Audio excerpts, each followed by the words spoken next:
or anything like that? We haven't done anything specifically with teachers particularly, though we have done some things like a bookmobile, a print-on-demand bookmobile, to try to make our books available to a wider population. It's mostly really applicable in developing countries.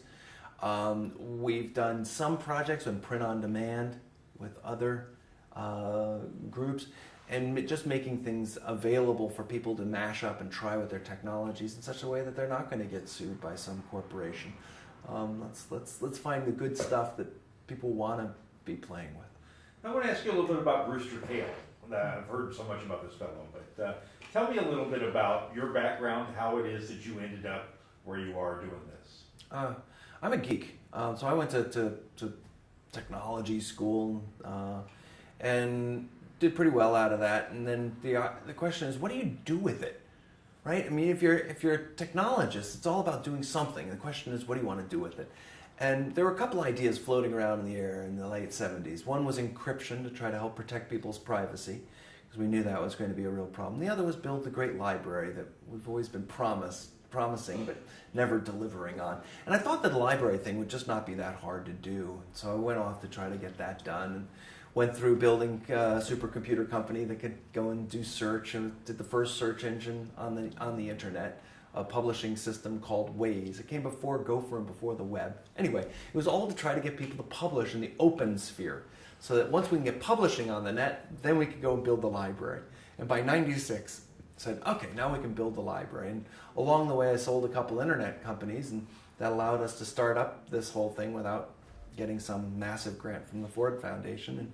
But now at this point, it's supported largely by other organizations. So I've been finding it great fun to go and take a big, hard project. It's something that you're not going to quite achieve ever, but a great goal. So that you sort of want to spring out of bed in the morning. Because if you set your goal of making $1 million or something like, or writing a book, you're going to get there, maybe. And then what? So if you take something big and hard, like make all the world's knowledge available to everybody in the world, universal access to all knowledge, I've found it to be a fantastic path.